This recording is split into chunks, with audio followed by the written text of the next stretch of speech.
Hey all, welcome back. In this session, we will understand the answers for the quiz 1 that we have posted. We had around 20 questions, I believe, and in this session, we will discuss the answers for the same. You can validate if you have given the right answers, and if not, you can learn the right answers through listening to this session. Let's get into the session right away.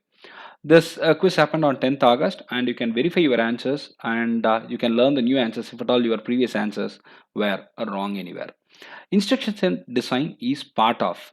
Always you understand what instructions are to be there, what all the kinds of instructions that we are going to have. All this will come under architecture. It is part of architecture operations. And architecture will always be concerned with what to do, and organization will take care of how to do. This I told you during my previous sessions as well. So remember, architecture will always talk about what to do. Now, next question. It is decided to include a new instruction called SQR to find the square of an integer. The decision is part of organization, architecture, both organization and architecture.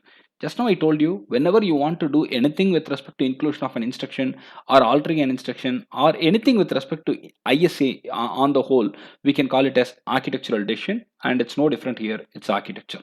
Architecture is always concerned with what to do. One address type ISA is another name of, it's always another name of accumulator type instruction, and it is called one address type, remember it. What is the advantage of accumulator type ISA?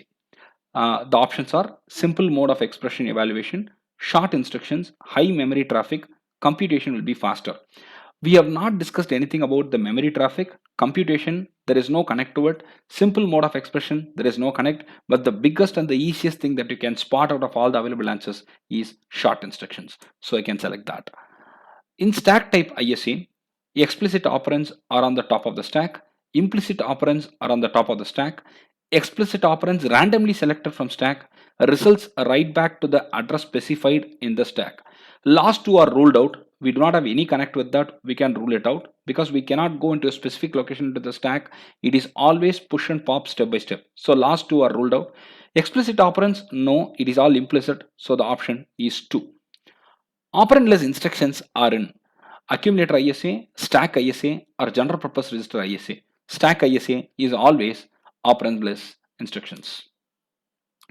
The sequence of instructions in stack ISA for the operation R equal to A plus B is represented through.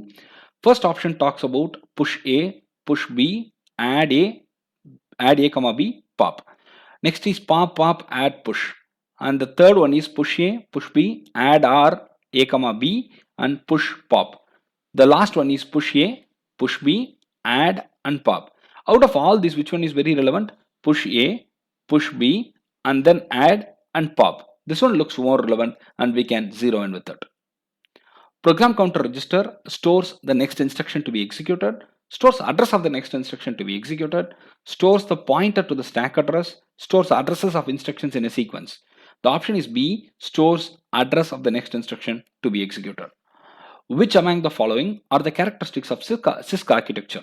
As it is complex, programmer write more lines of code. Load and store are the implicit features.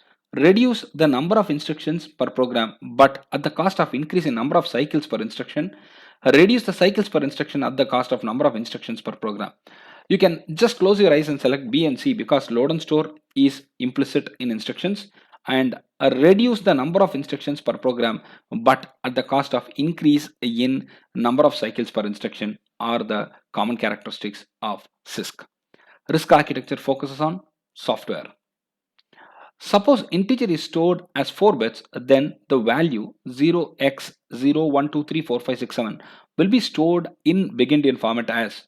When you call it as big Endian, just write it like this: 01234567. It starts from left to right, and traditional Indian way of writing. I call it Indian way of writing. We write it this way, and big Endian is always about making it Indian way. Move a comma hash 03h is an example of. Just close your eyes. Immediate addressing is the answer. Size of immediate value in MIPS I format instructions. 16-bit is the field for this immediate value when you check with the instruction format, and when you convert it to 32-bit only it can be processed, but the question is before processing, so it is 16-bit. Opcode for add instruction in MIPS. Add is represented by 0, 0, 0, 0, 0, 0. It's 6 zeros. So the function code will be used to identify if it is add or sub. Register plus branch address gives you what? It gives you the program counter value. That's it. It's very simple.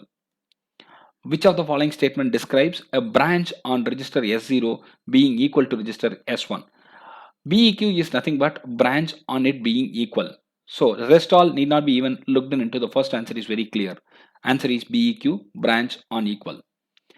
The shift amount field in MIPS is of 5 bits, and we discussed this very clearly in all the sessions earlier. So it's 5 bits. Which of the following instruction is of R type? Add immediate, BEQ, SRL, load word. Add immediate, it is immediate type. BEQ, it won't come into the picture. SRL, SLT, all these come under R type instructions and they belong to R type instruction format. Thank you very much. If you have any questions, you can probably reach me out. I'll be able to help you. Thank you.